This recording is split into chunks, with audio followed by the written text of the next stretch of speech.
I think we should start by like worshipping the mandala. Okay. All right. I think we're good. Thank you, mandala. Welcome to All Tech Lansing. Powering on. Powering on. That's the exact pitch. Powering on. Powering on. Welcome to Alltech Lansing. That's dead on. Hold on. Let me get it. Let's see. Try to do it at the same time. Okay. All right, here we go. Here we go. It lags a little bit, so let's see. Powering on. Welcome to Alltech Lansing. Oh, it does she does the whole thing. Okay, let's try it again. Okay. Powering on. Welcome to Alltech Lansing. Dang. Yeah, I think you have a career in that. I can do voiceovers, man. What would you do, like, if that was, what would be your ideal voiceover? Man, well, I kind of was considering just like commercials and audiobooks and that kind of thing. It seems like a nice, soothing, chocolate voice would be good for that kind of thing. But what I would really like to do, like animation. I think that I could come up with different characters and kind of play around with that. I just haven't had the chance to, you know. Would you ever write your own book? Ooh, yeah, actually. So that's funny because I wrote like half a book when I was a freshman in high school. But that computer crashed, so I lost everything. And then I couldn't even, if I were to try to rewrite it again, I would probably get like, I don't know, sued for plagiarism because there's now an episode of Black Mirror that's exactly like the book that I wrote. Yeah, so I feel like if I were to come out with it, people were like, oh, this is just Black Mirror, you know, so I just give up on that. But another book that I want to work on is like an autobiography. I think that there are some interesting stories. I think that there are some interesting stories in there that people might be able to relate to. So, you know. The miraculous memoir. I'm gonna write that down. I'm gonna steal that from you. Do it. Miraculous memoir.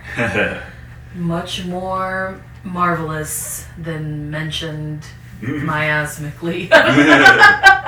This is turning into V for Vendetta. I know. Really fast. Now we're really gonna get sued. It's by Guy Fawkes. Oh man. You know, I think that might actually go against everything he stands for. So I think we're good. Yeah. I don't think he's gonna sue us. Yeah, you're right. Seems like the against the man type of person. Yeah, you're right. It would probably be like the studio that did the movie or something. Yeah, then. But yeah, they would. I don't think they have a monopoly on alliterations, though.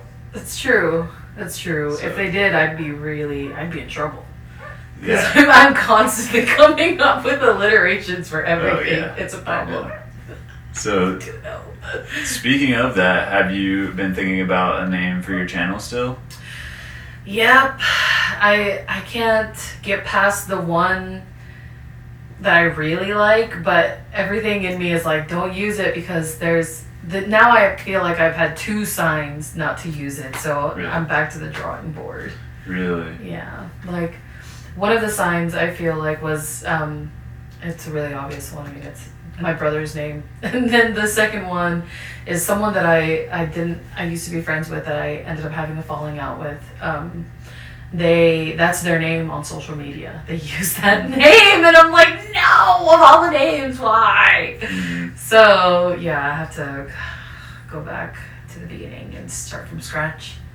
But I mean, I don't know. I'm sure there's something there, you know, something within all these ideas that are floating around my head. Yeah. If you have any ideas, throw them my way. Something that has an alliteration and is also somehow celestial. Yes. Yeah. So something cosmic vibes and Yes. then MMM potentially. Like Milky Way. No, I can't do that. I can't do the M. Because you want to have like an alter. Yeah, a different name than my different name. Yeah. It's my name. It's just translated. She who shall not be named. Yeah, oh no, people are gonna be scared of me. Yeah, you're right. That has connotations. It does. But yeah, no, I think if anything, something with the word celestial or galactic. Galactic something or celestial something. Cool. Cool.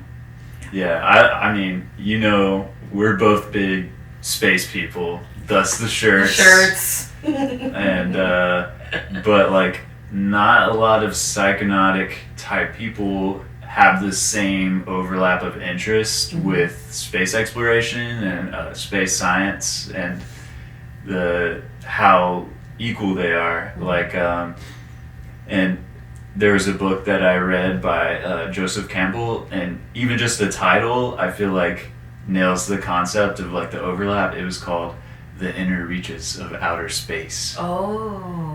Which I think it kind of embodies that perspective of like micro and macro. Yes, and that the depths of our being are just as vast as the outer galaxies. Like even if you just counted each one of our neurons as a star in the galaxy, we would have, hundreds of billions or whatever neurons, which is equal to the amount of stars in the galaxy. Right. Except these neurons are talking to each other. So in a way, it's even more vast than just like a bunch of stars. You know what I mean?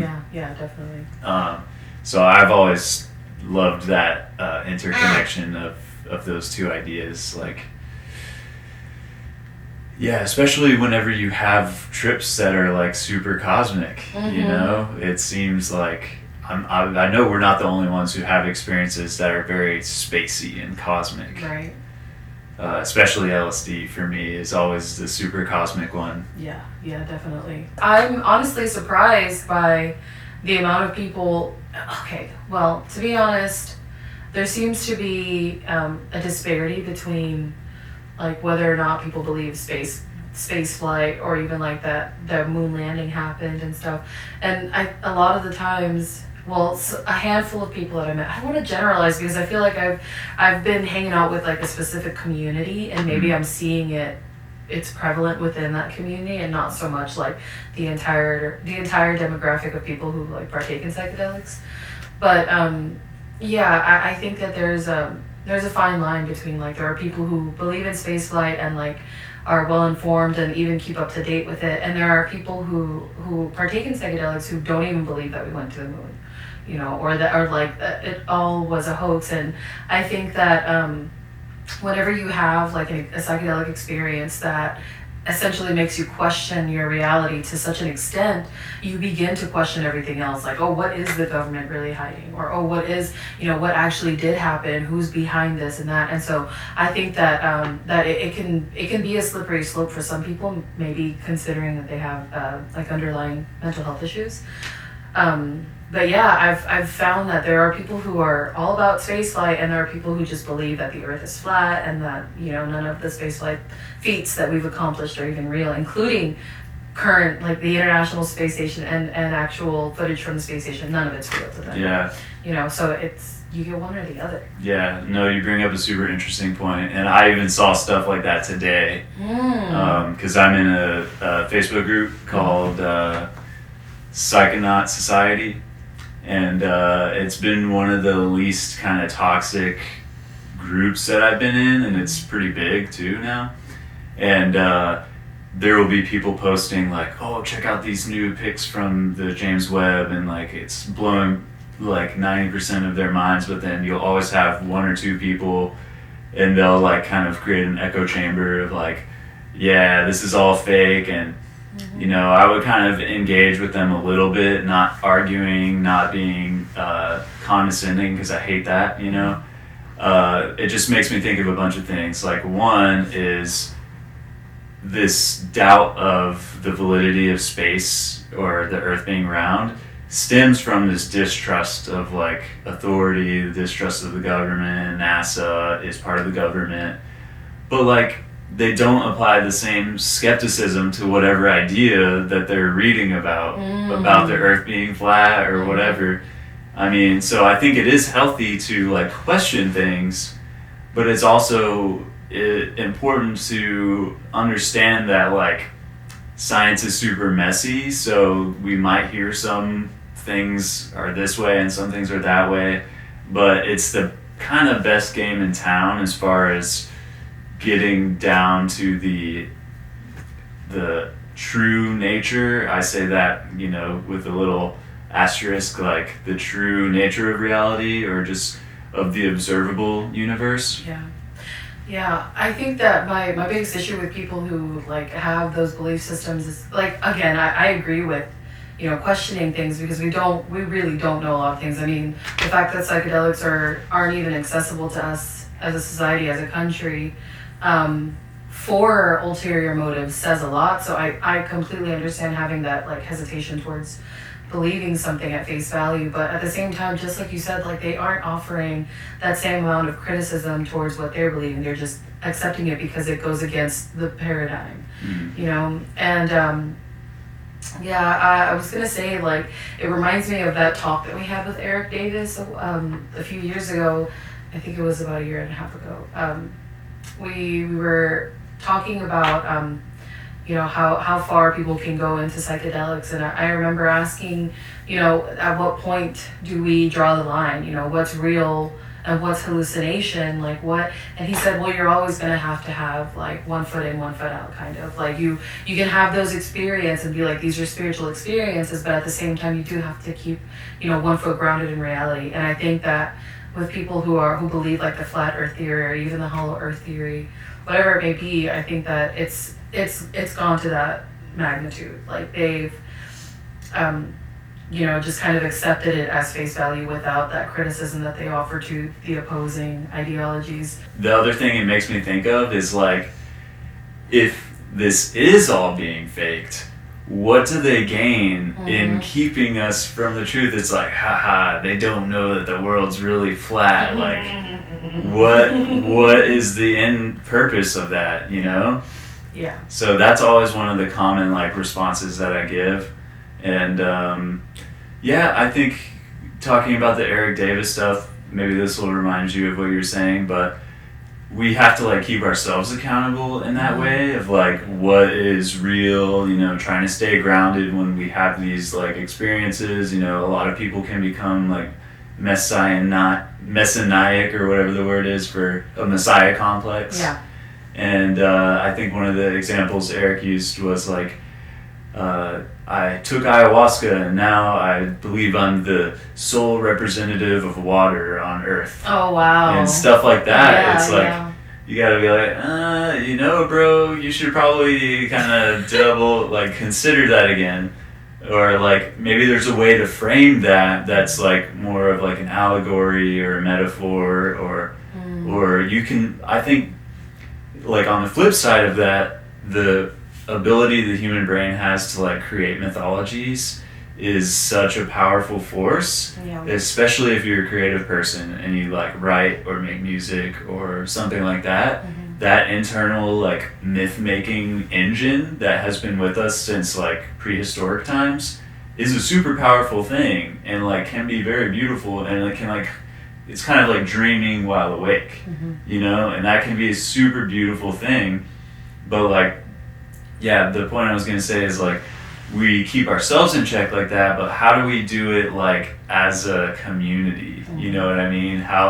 What's the best way to tell someone that they sound like kind of nutty? Yeah. But while still remaining open to strange possibilities, which is why I love Eric Davis so much, because he's so good at being able to hold or keep 1 foot in both worlds. Yeah. And you don't find a lot of people like that. You're either like a staunch materialist, atheistic, or you're just like totally engulfed in like your own, you're lost in the sauce. Lost in the sauce. So like, what's a good way? Like, to me, the best way was like, and I learned this from Carrie, it's kind of like the Socratic method, which is just like asking questions and coming from an angle of like curiosity. Like, instead of being like, no, you idiot, like the world is not flat, just being like, why would it be if it is, you know, like, and because you're not going to convince someone anyway. Right. Especially if you start talking down to them, they're not going to like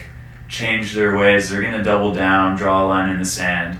And we should find a like more gentle way to kind of like just poke holes in their argument or whatever, but also be willing to do that to ourselves. Yeah, definitely. I think that it also depends on how far gone the person is. That's what I was trying to say. Like if they end up like, to that magnitude, what I was saying by that, or what I meant by that, was that there are some people who, at just like a starting level, already have like a general distrust for the government, right, or police.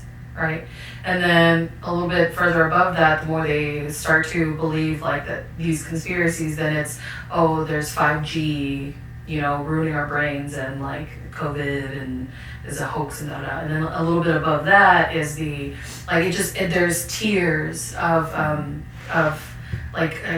beliefs in conspiracy, or to what extent you believe conspiracies. And so I find that the further out people are, like higher in the tiers, they are less likely to even like listen. Like I thought that I was having a healthy debate with somebody regarding women's health rights, and we were having what I thought was like a constructive conversation, but then at one point he said something that really, it was just very jarring to me to hear somebody in my age range to say something, and something along those lines, and it ended up name calling, and he ended up calling me like a bunch of things, and I didn't want to engage with that anymore.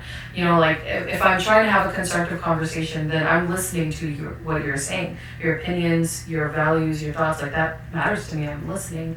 It was whenever like it shifted to where it was now accusatory. Like, because I don't believe what you're believing, you're wrong and you're this name or that name.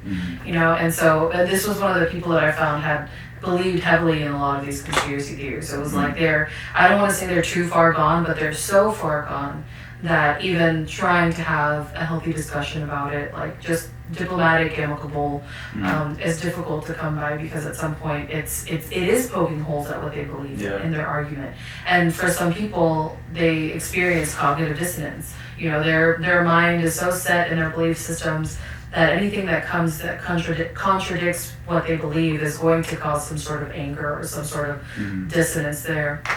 Hence cognitive dissonance. So yeah. Totally. Yeah, and it just makes me think of how like, well, why don't we trust the government, right? Or pharmaceutical industry? Like, they are some of the sketchiest organizations in the world in history. So it's like, you should be skeptical, but and some conspiracies end up being true. So we should like at least listen and consider the evidence. But a lot of this stuff is just like, people just be saying stuff. Well, and you brought up a good point earlier, how you were saying like the science in to getting to truth, with the quotations. I think that's a really good point too, because as far as we know, and as far as we've done, science has been tested. People aren't just like, you know what? Today, the Earth is round. We're just going to change it. Everybody send out the letters. The Earth is round now. You know what I mean? Like, this is from observable data. This is from, years and years of probably someone who believed the Earth was round being called a crazy fool and being discriminated against. And then whenever, the truth and the facts came to light, then, okay. So that's the whole point, is there has to be proof of it, But as far as when you're talking to a flat earther and you're asking them, and this is just a general statement, like as far as conspiracy goes, but like, for example, if I'm talking to a flat earther, whenever you talk to a flat earther and you ask them like, hey, are you telling the Earth is round? And they'll say, well, you can't prove that because all of that's fake. It's never like the presentation of evidence, it's the absence of something. Does that make sense? Yeah, so I think that's usually, the way that they can deflect the argument, as opposed to actually like, doing critical thinking and questioning themselves and their beliefs. They're just gonna, deflect. Instead of this, why is this, that, So I've found that happens. Yeah, whataboutism. Whataboutism, yeah, exactly. Like, anytime anyone talked about Hillary, Trump did this, or vice versa. Anytime Trump did something, Hillary did this, and this. I'm just like, bro, you're just pointing the finger at somebody else. Yeah, they're all corrupt. All of them. And that to me ties into the point I was going to make about conspiracies, is that I do believe that people in power are corrupted by their power, and that there's a lot of greed and corruption that are causing a lot of issues that are basically screwing over ordinary people. Yeah. But with that said, I don't think that the powers that be are as organized as conspiracies would make them out to be. And Terrence McKenna actually talked about this one time. He said, like, the truth is, like, nobody knows what's going on. Essentially, like, nobody's really in full control of, like, these evil geniuses that have these agendas, like, maybe an agenda of greed and corruption that's, like, has horrible byproducts or effects on people like us, but I feel like it's more like insane negligence, corruption, and stuff like that, rather than some kind of like we're gonna control all the people plan. and steal their souls, or Yeah. something like insidious like that. And I totally get what you're saying, because I don't necessarily believe that there's like a shadow government that's like really pulling all the strings and stuff. But what I do believe is that there are really powerful and rich families that do that, you know, with media and stuff, and that's been proven. But one family in particular, the Clintons. But you know, like aside from all that, in regards to like collaboration of everybody being in on it, like all the world governments being on it, no one likes each other that much. Like no one's gonna go out of their way to work with someone that they hate in order to hide something from general population. Like, we're really not that important to them. You know what I mean? Like, we're this big compared to what they're really trying to control, if there was a day that is trying to control anything, you know? Yeah. But I wouldn't say there's like a shadow government or like the Illuminati or anything, but I do know that there are families who've had money for a really long time, and that's been passed down. Yeah. You know, so, and those are the same people that have all the money, so Yeah. I don't think that it's the way that it's perceived in conspiracy theories. Yeah, well, I think there is something to like secret societies, but it's maybe not as like all powerful, like kind of just what we're saying. Like, there probably are like a tradition of people doing like Freemasonry and stuff like that, but I've actually been reading a book that's all about like the history of the occult and like the last 500 years of like how it was like tied to Christianity, and it's super interesting. But so that stuff is going on, but is it as like powerful as, you know, the conspiracies would make it? Because there's so many splintered like factions. Yeah. So it's like hard to get anything done, like what you're saying. So yeah, do you want to smoke about it? Let's go! Nice. Okay. Those were loud and like aggressive. My goodness. They're musical. You're like, and 5, 6.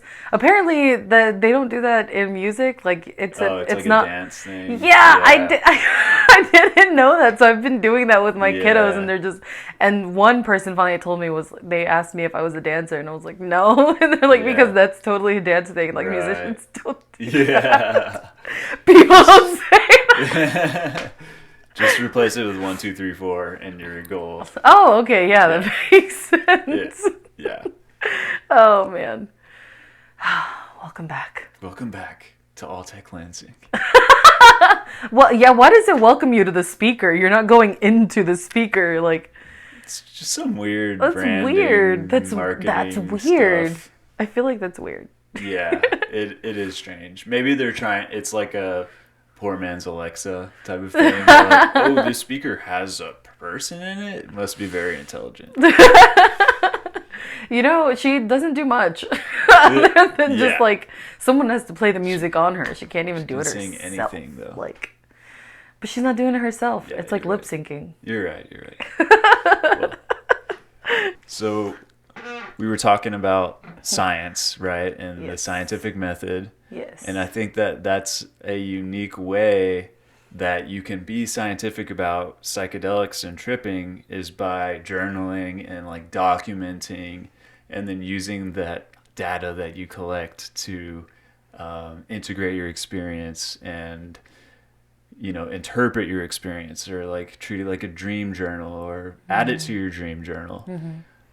So with that like in mind, you wrote about your most recent trip on mushrooms. Yes, I did. Okay, and then you have that with you, don't you? I do. I want to hear about it. All right, let's go. When was this? This was July 30th. And then That was what day is it today? Saturday. That was a week ago, almost a week ago. Okay. Okay, cool. Yeah. Okay, so yes, I do have it with me, and it was all really good up until the end. So I'll get into that because I actually didn't write down the end on the paper because I was like really in it at that point. So before that, so at 10:05 we dropped about 1.5 grams each after lemon tech for 20 minutes. So that was what was easily accessible. So we did that. At 10:15 we decided to smoke a blunt. I know I'm allowed to say. I'm gonna just say it properly. I'm sorry. We're allowed to smoke a blunt. You could say combust a bleezy. A bleezy. No, we commenced the elevation process. That's what we did. We commenced the elevation process. Right, as one does. As one does with using combustion. So yes, you're correct. Wow. And at that point there was this screen outside that had 9. It was like a big screen that had 9 screens inside of it, and it was all making one giant video. It was just a huge TV screen divided into 9. And there was no audio, but we were watching all these music videos. And it was some sort of channel that bars or hotels or someone uses to like loop music videos. So we were just like, what is going on while watching it? So then we go inside. And at 10:40, we decide to start making art. And so I brought canvases, I brought like my constellation lamps, I brought markers, and I also brought books to read, and I brought Art Psalms by Alex Gray, and it's one of my personal favorites, and I borrowed it from you, and you gave me a copy of it for my birthday, right? I think I have it. Nice. It is one of my all-time favorite books, okay? So I give it to my sister. And I feel like she's always, her archetype is always like the fool or like the jester or something. Like she's just something else completely. But she I'm sorry. I'm just remembering her commentary. Basically, she hated the book, and I was like, "How could you? How could you?" And she was just like, "It's the eyes mostly." She was like, "It's not that I hate it. I just have questions." And she was like, "Is this guy dead?" And I'm like, "No, he's alive." And she was like, "Really?" And I'm like, "Yeah, you can go see him in New York." She was like, "Bro, I want to go see him, and also I have questions." She was like, "What's with?" And I'm like, "Is it about the eyes?" And she goes, "Yeah, mostly what's with the eyes." And so then, but I tried to explain to her, like, a lot of it's symbolic and da-da-da. And so we get to the very end, and there's one that she really, really liked. Well, and by really, really liked, it's the one that she liked the most out of all of them. She was like, "I really like this one, but again, with the eyes, man." And Do you remember which one it was? No, I don't. It was one of the last ones, though. I'll have to look at the book. Okay, find the picture, and then I'll, like, overlay it okay. on this part. Her commentary throughout the whole thing, I was just rolling and cracking up like, what? I don't know why. The fact that she was, I don't know if she was like purposely being just contrarian. Yeah, contrarian. I don't know if she was purposely being contrarian, but I think that in her state of mind, like, it was just like a lot to look at all at once, and I thought that it would be, something that she would appreciate, but I think that maybe she was just like, she didn't really know how to process it in the moment, but I'm sure if I talked to her about it now, she'd probably be like, "Oh, I don't know, who knows?" It was just really ridiculous. It was just ridiculous the whole time. Anyway, so we started doing art, and we had pieces, we had canvases, and I brought markers and stuff. We were passing around a canvas, and each person added a different detail to whatever the previous person drew, and it was just going in a circle, and that was a pretty good one. I'll have to show it. It's not finished yet because we want to continue it. Actually, we want to like have more experiences with other people like you, or like someone else, like even Dre, or our other friends. and we want to pass it around and during those experiences and like have them add to it as well. So you'll be a part of it. Yeah, I always love ideas like that. We actually used to do that a lot here. Really? Where, yeah, we would be like, it would usually be smoking, but it could happen while we were tripping too, where we would be sitting at a table and it would be like me, both of the Chris's, and Shane, and we would just pass around 4 different little canvases, and then it was like a collab on each one. What? But what was interesting about it is that usually the one that starts with you, it has your signature, like, more or less. You know what I mean? Since you kind of like got the ball rolling. Interesting. So it's cool to have like one for each person that's like wow. a little bit more theirs, just or at least from that initial like seed of the idea. But anyway, I really like that idea because like what if the people that you're doing it with understand you, and so they'll add aspects of it that like are a part of you, and so it becomes like they're making something for you with you. You know what I mean? I think that that's so cool. So we started doing that, but with one canvas, and then around 10:45, my sister, she got a text on her smartwatch. I don't know what these dang kids are using nowadays, but anyway, it was a smartwatch. I couldn't think of the word. Anyway, so she had her smartwatch and it dinged and said something about like take a moment for mindfulness right now and da da da da. And then you know, after I heard her phone go off, I out of my periphery noticed that she was just staring at my markers, and I look over at her and I'm like, what? I was just looking at her and I didn't even ask anything, but she looks up at me and she goes, I've just been looking at these markers, man. And I was like, why? And she was like, I guess I'm just really in it. I'm in it, man. And so that's when we realized she had come up at 10:45. And my other friend was also working on her own piece, and she also had come up at that time as well. I still hadn't. So at 11:45, about an hour later, I'm starting to get the giggles, you know, and I like start feeling like there's a glow to everything, and everything was just so jovial, you know. I just felt like a kid again, like making ridiculous jokes with my friends and like just being there with them and making this piece of art, going around and listening to music too. We listened to Tame Impala, like a mix of a bunch of Tame Impala songs. And then we also listened to Cerulean by Baths because I wanted my sister to hear it, but I knew I couldn't show it to her while she was not under that state of mind, because I feel like she wouldn't have appreciated it or like really been for it. She's a strange character just all around. Like she is something else completely. Like she's really into like pop and stuff, and like it took a lot of work for me to get her into Tame Impala, and then she got her student, and it's only because her students got into Tame Impala, and she was like, I guess, you know. But other than that, like she's just like everything that isn't hipster, she's against. Like she's all about the mainstream. When like we tripped, we were she was putting on Adele. Oh yeah, the tiny desk. Yeah. Exactly. Like yeah. So So I showed that album to her while we were, you know, all tripping, and I think that it was good. It added to the overall atmosphere of us making art and just being there, you know. So then at 12:39, for some reason, I wrote down sneeze cheese, and I still don't know why. And I don't think that it's referring to like mucus or anything. Yeah. I'm sorry, trigger warning. It's really gross. It grosses me out. Ooh. Anyway, no, I think it was referring to our friend being vegan and having Parmesan cheese and like almost sneezing into it, and like don't sneeze in the cheese, and we called it we don't want sneeze cheese or something like that, you know. And then Cthulhu's MRI brain scan.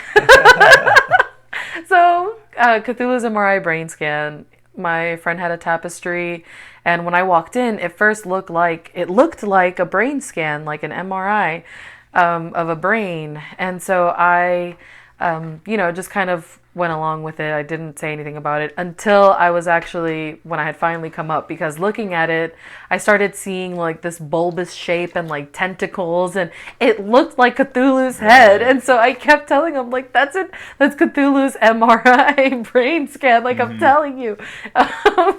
And so, but then my friend felt really bad, and he was like, well, I like it. Like, it's fine. You're supposed to. It's your house. Like, it's good that you like it. Like, you should like it. Don't worry about me.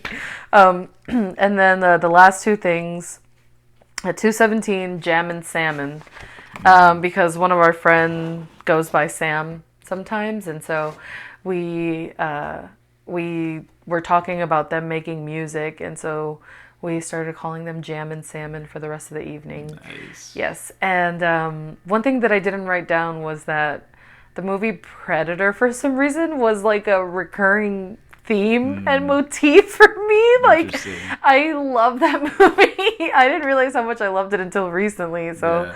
I rewatched the first one because I showed it to my partner, and they weren't opposed to it. They were just, it's an 80s movie, Yeah. You would get along with my dad about that. Oh my goodness, really? That says a lot about me. Yeah. Like, jeez, who am I? A predator. A predator, no. Oh goodness. Well, yeah, because someone said something about like wanting to be challenged and like in chess and saying, oh yeah, I want someone to get good at chess so that I can play against them. And I was like, oh, that reminds me of Predator. And I kept talking about Predator like over and over again. I love that movie, apparently. Favorite one's Alien versus Predator. If you haven't seen it, chef's kiss. Oh my god, it's phenomenal. Anyway, yeah. So after that, that's when things kind of went downhill. After everything, earlier that day we were talking about my snoring, which has been a problem my whole life. And now I think that it's actually a health issue that I didn't know about. And I think I need to do a sleep study for it. Because my snoring was so bad, it woke everyone up. And one of my friends decided to record it so that they can show me in the morning. So when they showed me in the morning, I realized that there would be like a few, like 20 to 30 seconds of like, well, maybe not a lot, maybe like 5 to 10 seconds of like not breathing. And all of a sudden I would like gasp. Yeah, but it would be like a really loud, like roaring snore. It was loud. And it was kind of funny. Like, I'm not gonna lie, like I was just like, holy shit. I'm serious. If anyone out there relates, man, like it's a struggle.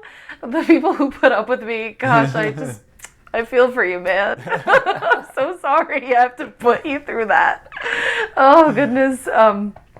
But yeah, so it reminded me of when I was a kid. No, when I was younger, I was like a teenager. I was snoring, and my sister straight up thought that there was a demon in the house. Like, I'm not exaggerating. She showed me the video the next day, but it's her in the dark, and she's like, dude, do y'all hear that? And she's like walking around the house. She's like, where's it coming from? She's like, and opens the door, and she's like, oh my god, it's her. And then it's just me like like this like massive like terrifying growl. It was just it was awful. But yeah, so it was funny, we were talking about it earlier in the day, yada yada. When we started going to sleep, everyone was winding down. We were talking about the sleeping arrangements, and I was like, okay, maybe I can sleep on my stomach, and my sister was like, that's not going to make a difference. And I was like, okay, maybe I can like sleep on the floor on my stomach, maybe I can do whatever. I was trying to find a solution. And earlier in the day, whenever we were joking about it, they said like, that I could sleep outside because they had these really comfortable cushions while we were watching the 9-screen giant TV. They had really comfortable seats, and I was like, yeah, I could sleep out here. Y'all won't be bothered by my snoring, and so they brought that up, and they were like, yeah, you could sleep outside, and obviously joking, but for me, like in that moment, even now, I feel like I'm getting emotional about it. Like in that moment, it took me back to when I was a kid. And when like we grew up poor, and I was the youngest of 8, and there weren't enough rooms or beds for us. So by the time I came around, like I was sleeping on the floor, and sometimes I would bring like a pillow and a blanket and sleep in the bathtub because I wanted to be warm, and it was a struggle. And I just remembered all my siblings not wanting me to sleep in their rooms. Like, and it was because at the time I had stinky feet. Like I was a kid. I didn't, like I would wear like my socks and my shoes all day, and then at the end of the day take them off. Like no one told me like, hey, you need to like air your feet out or wash them, or like there was just a lot of like not I wouldn't say like ignorance, but there was just a lack of education all around. And then eventually I did start washing my feet, which was like that should be common sense, you know, like if your feet stink, go wash them. But like I was just so like sheltered, and like I didn't really know a lot about a lot of things. Yeah. So yeah, it took me back to then. And everything, all of that, what I just told you came flooding back to me in that moment. And like, I just started crying. Yeah, memories during trips are so vivid. Yeah, like, I didn't expect to react like that. You know, like, I knew they were joking. We were joking about it earlier, you know, like, it wasn't an issue. I don't know. I was just so sensitive. And I think it's because, like, those parts of your mind that are active when you're tripping are the same parts that are active when you're in early stages of childhood development, you know? And so, and that explains why, you know, sometimes whenever people are in these states of mind, they can experience, like, a childlike wonder or sense of awe or, like, curiosity. And because those are things that were prevalent whenever you were in that age range. And so I think that my brain just kind of regressed emotionally, like my emotional intelligence in that moment was that of like a child. And so it felt very personal. And so, oh my gosh, That's crazy. I feel like I'm getting emotional about it right now. Yeah. Yeah, like, and I obviously that there are things that I need to process and work through, you know, like Yeah. I didn't expect to even react like this telling you about it. Yeah. You know, but and it's not even so much like I'm sad right now or anything. Like I think that it's just remembering like that child feeling that way, and I wouldn't want, I mean, but honestly, like everything that I went through is why I am the way I am now. You know, we talked about it the next day. They all told me they loved me, you know, like I explained what happened and why I couldn't talk about it. Like in that moment, I couldn't. They were asking me Yeah. what was wrong, and I just Yeah. I would say I don't want to talk about it, Yeah. you know? But yeah, the next day, you know, we cleared the air, and I assured them like they didn't do anything wrong, you know, it was just that I was in such a sensitive state of mind. I feel like that needs to be talked about, you know, that sometimes that comes with psychedelic experiences. Right.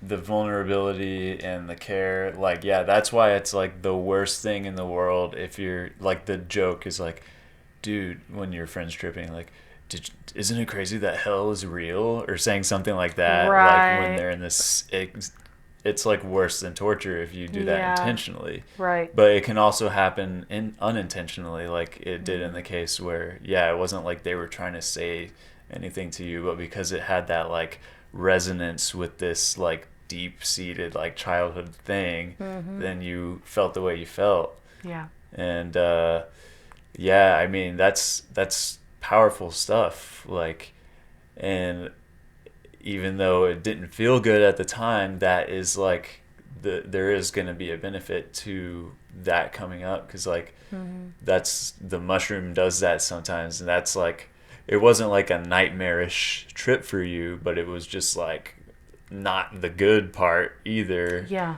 But it is like work, you know, like, because it sounds to me like you needed that to like come up to process it, because a lot of this stuff like happens to you in childhood, and then you don't like fully process it, especially with the new powers your brain has as an adult. Yeah. So yeah, I mean, yeah, it sounds like since it's so recent, you're still in that process. Yeah, honestly. And I think the reason why it came up and why it's so recent now is because like I feel like I have really deep feelings for somebody, and I'm like constantly afraid like the other shoe is gonna drop, you know. And if someone who's not from the South doesn't know what that means, it means like we're waiting for the next wrong thing to happen, you know, for the next bad thing to happen to us, you know, like that's the fear of abandonment. And I think that's what it boils down to, is that I am in this new relationship now, and like I am like terrified in a sense because I am being vulnerable with this other person, with my heart, you know. And so I think that that's why the mushroom wanted me to do that work, is to realize that is like you're afraid of being alone, you're afraid of people leaving you, you're afraid, you know, and like putting that in the forefront for me to really look at and Wow. you know, and to process. And I'm still, even talking to you is helping that process. Yeah. So thank you. Wow. Oh, yeah. You're welcome. Of course. That's a really even more powerful way to look at it. Yeah. Like, it's like in this time in your life where you need to be able to get at the root, you know, to be the best version Right. that you can be in this like new phase Yes. of your life. Exactly. And there are a lot of things that are changing where we're going to have to be in a closer proximity, like consistently. And I feel like if it was an older version of me who hasn't done like the work for years now and like understanding like self-worth and self-value and stuff, You like mean younger version of you, Yeah. but older. by the older So version. I had to like flip that around. Like, The 1.0, I'm the 2.0. okay. That's what I mean. That's the older software. Right. It's buggy. That's hilarious. Yeah. I'm sorry. I didn't even realize that I created that paradox. Yeah, well, it makes sense, but you just have to think about it. Like, yeah. And you know me, I take stuff super literally. Like, Oh man. I'm thinking about everything that could be taken literally now. Like if I said, "Hey man," or like like I'm bored, man. Someone's like, bored man, da da da da. Like he's Yeah. like made out of a 2x4. I don't know. Yeah, He's like no. a plank. Yeah, I don't think you'll have to worry about that for me. At least. Okay. Yeah. That's where my brain goes. Okay. Gotcha. Okay, so yes, a lot of things are changing, and we are, you know, going to be in close proximity with each other. So I think that the younger version of me, who was like the one who was more naive and like really yearning for like attention, essentially, if we were in close proximity, if that were to change after being together for so long, I would have felt like I was at a deficit. Like, oh, why don't you love me enough? Or like, oh, you know, like, why am I not good enough for you to want to spend time with me? Those kinds of things. And I don't want that. I feel like there should be a healthy balance between like spending time with somebody and letting each other do their own thing, you know? And the old me would have clung to the person, and it would have been like overwhelming and even overbearing in some instances. Just because I was so insecure and I was afraid of that abandonment. Yeah, it's crazy how there's so many ways that we tend to use the things we have to fill a void, and that's not necessarily their place Yep. to fill that void. Like, Or their for some people- responsibility, you know? Yeah, I mean, it could be like money or whatever. Like, some people think money's gonna fill the void, and you know, when I was on unemployment, that's the richest I've ever been. And then I was like, okay, it just feels like you can sweat slightly less on a day-to-day basis, but I digress. Oh man, Well, yeah, I no, hope that's a good everything point. goes well, you know. Yeah, thank you.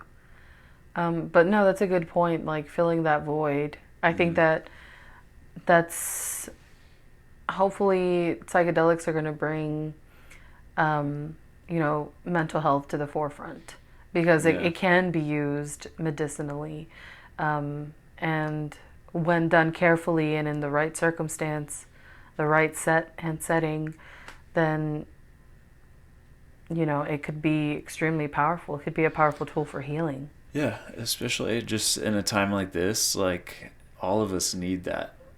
And then there's also not a lot of like good healthcare or mental health care, especially in America.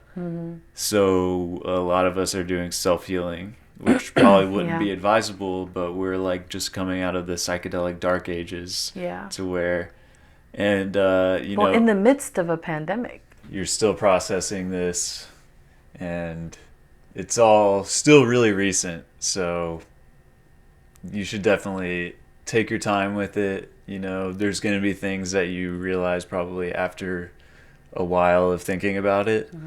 Because, a lot of my trip reports, like the mushroom report and my LSD experience, because those were such powerful experiences, I had to tell them a bunch of times before the details start to kind of coalesce a little more.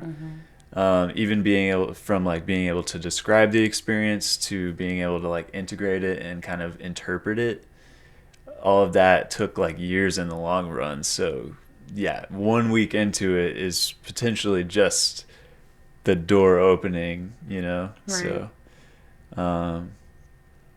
but yeah, difficult, but like overall growth will occur from it. I agree. There are tons of things that I had to look at later on, like in my dreams, that eventually I pieced together and was understanding a little bit better about, or I was understanding how English are hard.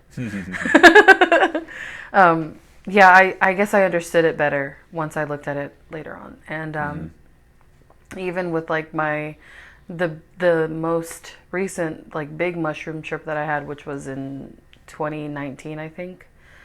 That one was pretty powerful, and I'm still learning things from it. I'm still even recalling the details not too long ago. For another video, I found that there were moments where I was like, oh yeah, I didn't even realize that this and this. So yeah, I think there's a lot that's still to come from like what I can learn from it. But for now, right now, what it is to me is about the vulnerability. And so maybe in like a few months or even a few years, it's going to mean something else. And Totally. It evolves. Totally. Well, yeah, report back. I will. What you learn. Yeah, for sure. I'll report to the trip report. Yeah, and thanks like for sharing that, like, because I know it's not easy. It's like talking about all this vulnerability, for you to even tell me that is an act of vulnerability. And so I really appreciate you doing that. And yeah, I learned something from it, and like we all got work to do. So I'm glad to see it continuing. So. Yeah. All right, well, thanks for coming on All Tech Lansing. Sponsor us. That's how sponsorships work. You just just name drop a little bit. Yeah. Well, right. But yeah, no, thank you for having me. I hope that other people learn from it too, and I know that from this channel, from what I've seen so far, people aren't judgmental whenever someone were to get vulnerable or emotional. In fact, I've found that people are really supportive. So I hope that some of these stories or some of the aspects of my trip and like a little bit of my background can like resonate with some people. Like that's always the goal, is to find the others, make those connections. So yeah, thank you for giving me this opportunity and for just having me. Well, of course. Yeah, man. All right. That'll do it.